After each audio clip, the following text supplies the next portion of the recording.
Ce projet, ce n'est pas un projet de développement, c'est un projet de requalification d'un espace de parking et d'une station de lavage et d'un local commercial qui était à bout de souffle.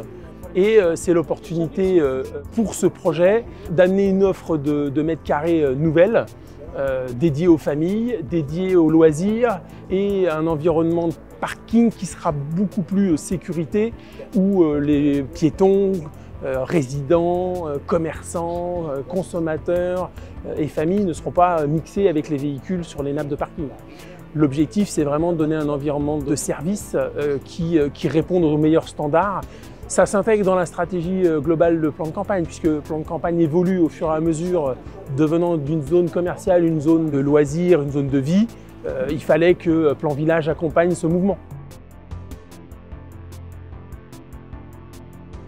Oui, parce qu'elle va permettre une meilleure accessibilité, plusieurs sens uniques, une meilleure distribution et la création d'une partie piétonne qui sera tout à l'avantage des commerçants et des usagers.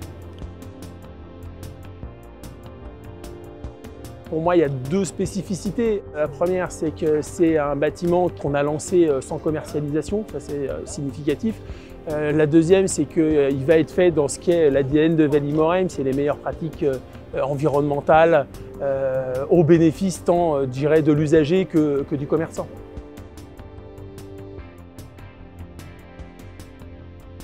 Quand vous avez une zone commerciale qui fait plus de 400 000 m² de surface développée et que vous en avez un certain pourcentage, c'est stratégique parce que vous êtes au cœur de la vie des enseignes, vous êtes au cœur de la vie, je dirais, de l'évolution du tissu commercial, l'évolution des loisirs et l'évolution des aspirations de l'usager, du client. Et donc vous accompagnez les enseignes et donc ça vous donne une légitimité sur d'autres localisations commerciales, mais ça vous donne aussi un positionnement par rapport aux enseignes. Ça, c'est majeur dans le développement de Valimoreim.